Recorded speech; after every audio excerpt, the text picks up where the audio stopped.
O que fazer em situações como aquela? Havia certamente aprendido algumas táticas de sobrevivência com o marido pouco antes de seu casamento, acreditando ser necessário para escapar com vida das retaliações contra o marido, depois de ele ter conseguido um cargo superior. O treinamento que fizera parecia estar a anos-luz de distância quando sentiu o coração batendo tão forte no peito. Já havia verificado a maior parte da casa, e vira que quem quer que estivesse fazendo aquela brincadeira não parecia se encontrar em nenhum dos cômodos. Caminhou para perto da janela. Imaginava que seu marido tomaria algum tempo, ao menos 40 minutos, para chegar em casa. No início, morar em uma chácara tão afastada parecia uma boa ideia, mas naquele momento, ela começava a questionar tal fato. A visibilidade pelo vidro da cozinha era um pouco maior que a dos quartos, mas ainda assim, só o que parecia ver do outro lado era uma penumbra demasiado opaca, impedindo-lhe que visse quaisquer movimentos que se desdobrassem do lado de fora. Ela tentou se aproximar do bebedouro, mas foi interrompida pelo violento baque da janela. Saltou para trás instintivamente e foi pega de surpresa quando ouviu um riso do lado de fora. Que diabos era aquilo? Não parecia o riso de um ser humano comum, mas de alguém possesso por algum tipo de espírito. Era exatamente daquela maneira que ela imaginava uma pessoa possessa. Sentiu lágrimas escorrendo-lhe pelo rosto, mas não se daria por vencida. As nuvens mais acima pareciam estar esgotando a água de que dispunham, e os sons do lado de fora pareciam mais claros, agora que seus sentidos haviam sido aguçados pelo pânico. Passou pela entrada da despensa. Havia uma porta de ferro um pouco mais reforçada do que as demais da casa. Então pensou que seria uma boa ideia permanecer por ali, enquanto buscava saídas para aquela situação. Só precisava aguentar até que seu marido chegasse, e aquilo se resolveria de uma vez por todas. Ia trancar a porta com o giro do pulso quando percebeu que a janela era ampla demais e frágil demais para fornecer qualquer proteção contra quem estivesse do lado de fora. Por que haviam posto uma janela daquele tamanho na despensa? Parecia estar ferindo o bom senso àquela altura. Não estava seguro ali. Não importava o quanto pensasse naquilo. Precisava trancar aquela porta e buscar refúgio em algum outro ponto que não lhe oferecesse ameaça alguma, mas parecia impossível. Verificou os cartuchos da espingarda e notou que a munição ainda permanecia ali. Já era um ponto positivo naquela bagunça infernal. Se alguém pretendia lhe ferir, de alguma forma, não deveria ter deixado a espingarda em um local tão visível na casa. Pensava que a pessoa que havia entrado ali também deveria estar desarmada. Era possível. Ou sua imaginação fértil poderia ter razão. E aquele boneco amaldiçoado estaria ali, lhe caçando como um rato indefeso. Ouviu um ruído alto em seu quarto. Não podia ser. Não havia ninguém dentro de casa. Então, como aquelas coisas poderiam ter despencado? Segurando a espingarda, logo à frente, passou pelo corredor, que parecia escuro demais naquele momento. Sua respiração era pesada, produzindo ruídos desnecessários. Mas ela continuou avançando, de qualquer forma. Viu que a porta de seu quarto estava entreaberta, e o som do rádio fora de sintonia com qualquer estação. Ressoava. Havia uma pilha de sapatos que havia despencado depois da porta do guarda-roupa ter sido aberta. A janela do quarto estava escancarada. Não! Agora ele poderia estar em qualquer lugar da casa. Fechou a janela rapidamente, torcendo para que ninguém tivesse entrado por ali. Ela não a havia trancado com um cadeado. Lembrava-se claramente de tê-lo feito. Trancaram aquela janela com um cadeado quando entraram em pânico algum tempo atrás. O que aquilo queria dizer, ela não sabia. Precisava abrir o guarda-roupa e verificar se alguém estava dentro daquele espaço, mas não sabia se teria coragem para fazê-lo nos momentos a seguir. Fechou a porta para o corredor. Tentou segurar a espingarda da melhor forma que pôde enquanto o fazia. Respirou fundo e abriu a primeira das portas.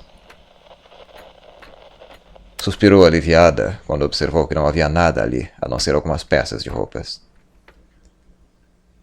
Abriu a outra porta e viu alguns sapatos do marido.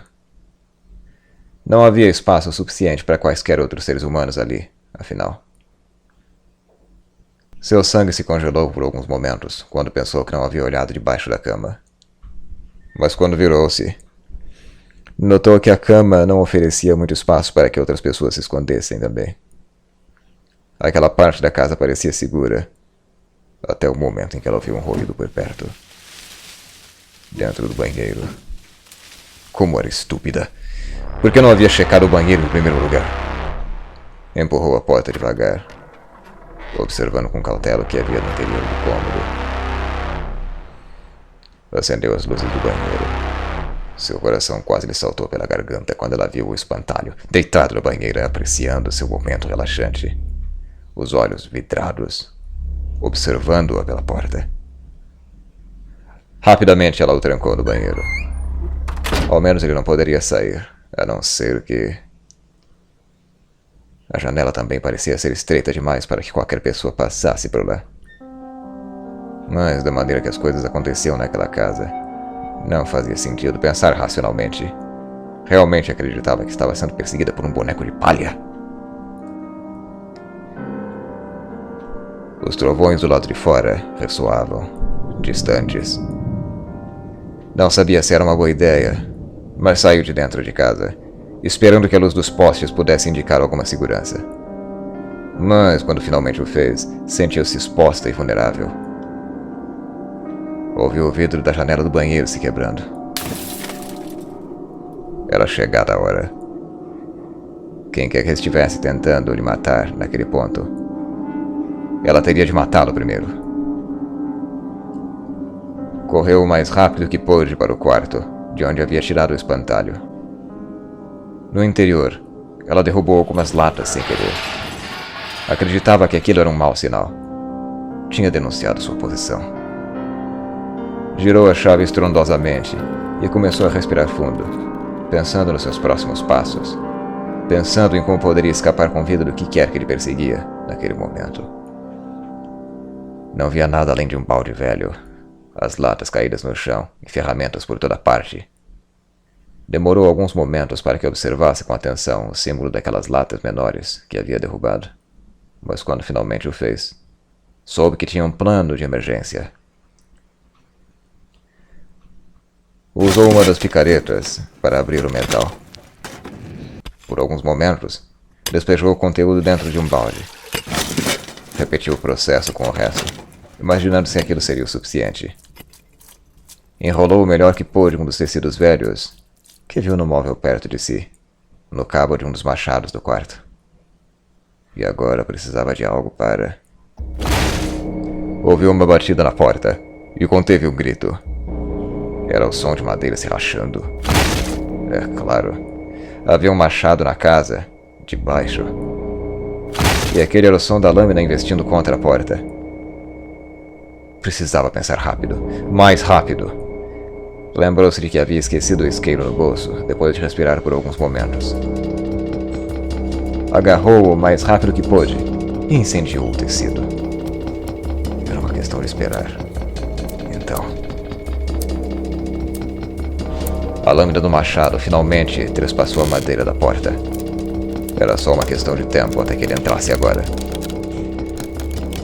Foi por uns poucos momentos, mas ela pôde ver a mão carregada de palha arrancando um dos pedaços de madeira do caminho. Não era sua imaginação, afinal. Ela ouviu novamente o riso demoníaco daquela coisa. E agora sabia que o espantalho clamava por sua vida, antes que seu marido chegasse em casa. Ele finalmente tirou um dos últimos pedaços da porta. Conseguiu passar com seu corpo pelo vão deixado entre os destroços. A visão pavorosa de um corpo flexível, esgueirando-se e contorcendo em ângulos inumanos, era demais para ela suportar. Desviou os olhos por alguns momentos e pegou a espingarda. Era chegada a hora. Disparou. Mas como em um pesadelo, o projétil atravessou a palha no peito do monstro, deixando um espaço vazio, onde deveria estar o coração. Ao contrário do que imaginava, o corpo não foi arremessado para trás. Era a hora de seu segundo plano. Antes que ele pudesse avançar mais alguns passos, ela atirou o conteúdo do balde no espantalho. A sala era um pouco iluminada pelo fogo no cabo do machado. Ela o arremessou com força na direção da criatura, e o fogo começou a consumi-lo. Lentamente no início, e aumentando conforme ele avançava alguns passos. Os gritos começaram. Era hora de sair dali. Do lado de fora, o fogo consumiu completamente o quarto, e todo o material em seu interior. Os líquidos inflamáveis que haviam sido armazenados ali foram tocados pelas chamas, e houve uma estrondosa explosão que destruiria tudo na próxima hora. Em meio às chamas, afogando-se no calor, ela ouviu os gritos finais daquele boneco maldito. Havia finalmente acabado. Ouviu o barulho do carro atravessando o portão. Teria de dar algumas explicações para o marido, mas não se importava. Finalmente acabara.